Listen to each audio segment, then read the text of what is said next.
Sambane Diop, secrétaire général adjoint de l'Organisation des paysans du Sénégal. À mes côtés, il y a M. Badara Sall, à ma droite, secrétaire général de l'OPS. Il y a aussi M. Amadou Sy, secrétaire général adjoint, deuxième secrétaire général adjoint, mais aussi coordonnateur du département de Podor et un peu vers Matam. Il y a aussi M. Yaman Mbouch, honorable, qui est le chargé de la mécanisation. À ma gauche, il y a M. Talam de la FGTSB, qui est notre centrale, que dirige M. Mbaladja Thiam. Donc aujourd'hui, pour nous résumer, on est venu parler des 23 mesures,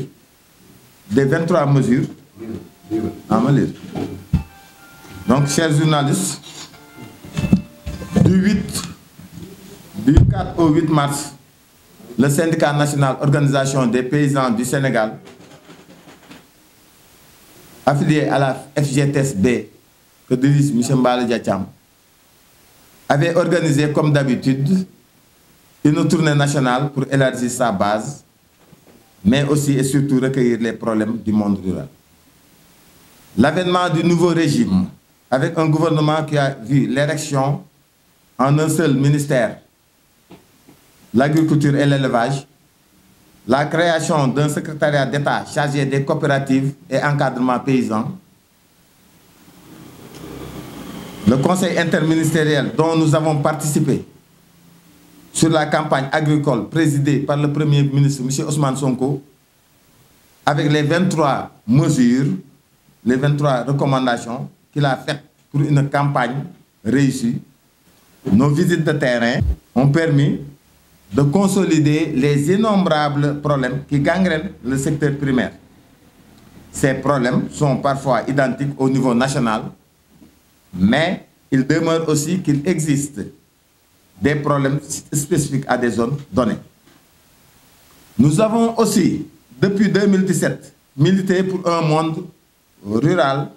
formé d'acteurs solidaires organisés en coopérative pour faire face à la tyrannie des institutions financières,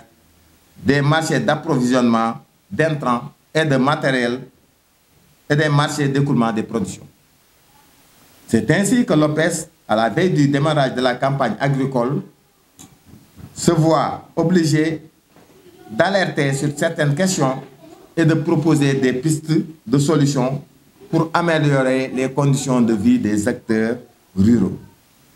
Nous restons solidaires à tout ce qui fait augmenter les productions et le pouvoir d'achat des producteurs pour une autosuffisance réelle, entre autres en céréales et légumineuses. L'OPS, par-delà les revendications et la défense des intérêts des paysans, pasteurs, pêcheurs, prône une meilleure organisation du secteur primaire à travers les coopératives. Depuis 2017, et demande à l'État de renforcer l'existant et de promouvoir de nouvelles créations de coopératives ou de sociétés coopératives de manière inclusive. Pour la distribution des intrants, comme l'engrais, l'OPS demande au gouverneur d'instruire les autorités compétentes des régions de nous impliquer, comme l'a fait le Premier ministre lors du Conseil interministériel. Daje nañu fii ci siège central FGTSB bi nga xam ni Mbaladja Thiam moo ko dirigé feu Sidia yoroon ko ñoo ngi koy ñaanal yàlla yeesal yërmandeem ci moom. Pour wan ni syndicat national bi ñu yor Organisation des paysans du Sénégal dafa nekk di wër réew mi depuis 2017. Si wër boobu ñuy def ay revendications di seet problème baykat sàmmkat nappkat bu dee bay filière yëpp di wax di jël jafe-jafe yooyu di ko jag état di si régler lu mu mën. waaye si biir revendication yi tamit dafa am leneen lu OPS indi loo xam ni mën nañ wax nun rek ko fi indi syndicat national boobu muy coopérative agricole yi di wax nit ñi dem leen si coopérative yi dem leen si coopérative yi bu ngeen gisee àddina bépp coopérative a koy doxal. coopérative kay doxal bay am na réew yoo xam ne du ñuy coopérative yi du ñuy lebal sax seen état xaalis ay milliards ndax bari xaalis ndax organiser fii nag Sénégal organisation yi du néew doole loolu nag tey woowoon nañu si benn conseil interministériel nga xam ne premier ministre moo ko jiite monsieur Ousmane Sonko ñu wax fa mbirum coopérative yi bay sax am na secrétaire d'État chargé des coopératives et encadrement paysan ñu gis ni OPS bon foofu am na fa ndam moo tax ñuy wax lii am nañ ko gën a dëgëral li nga xam ne nag duñ ko war a créer si coopérative ñu jëm si coopérative xam ni ala kulli ali ñëppay dem si coopérative mbooloo mooy doole. bu may jox benn exemple rek damay wax ni barke démb am na ku ñuy wax ni dama soxla fukki saaku engrais ak juróom aw ma xaalis ma ne ko looloo tax OPS di wax coopérative état bi fekk si nu si tey su fekkoon après coopérative 175000 la loolu da ngay dem si coopérative bi ñu jox la 175000 boo bayee nga fay coopérative bi prix bu baax lan la koy defale boo amoon ordonnance noonu bon jamono moo laaj loolu ñu wax ni pour distribution intrant yi gis nga gouvernement bi jël ay mesures ni na àgg bay dugal si militaire yi loolu OPS dafa bëgg aussi ñu dugal ko si à travers gouverneurs yi si seen notes yi ñu boole si OPS parce que OPS mu ngi fépp si Sénégal loolu aussi wax dëgg yàlla tënal noonu pour wax ko. eyyi min goni ɗo koye OPS organisation des producteurs du Sénégal comme syndicat o ko yoltude hujjaji remoɓe aynaɓe e awoɓe min mbiyetemi ko Amadou Sy e ko min woni secrétaire adjoint ɗimmu secrétaire général o nan banggam ñaamu wiyete ko Badara Sall e wondiɓe makko Sambane Diop monsieur Fall e Mbodj min mbaɗi tournée du 4 au 8 avril en mbaɗi tournée yaade dowriji ɗi pour yoltude pour robindade goƴaji wa yimɓe remoɓe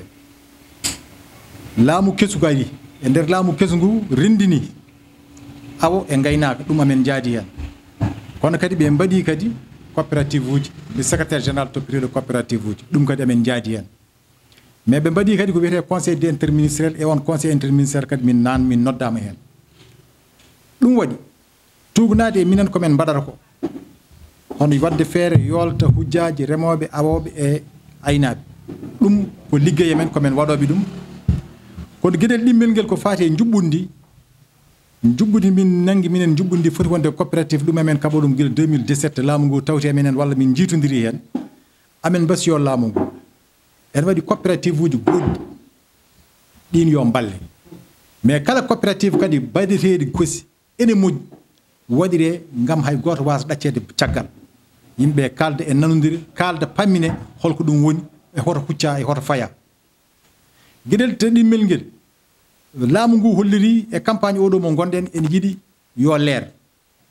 leer noon ko minen ɓuuri yidde yo leer saabu ko ɗum min kaɓanto min joltata ko hujjaji remoɓe nomin mbiri wadde amin mbasiyo laamu ngu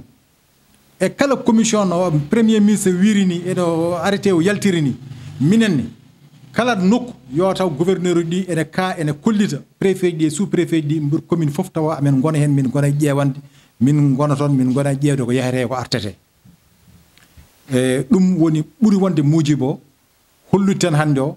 coopérative uji ɗi yoɗi mbaɗi feere ɗi balle poɗɗi mahede ɗi walla poɗɗi waɗede tafede ɗi yo tafiri e enen foof tawa enen nanodiri ala fof ɗacce hay gototo ɗacce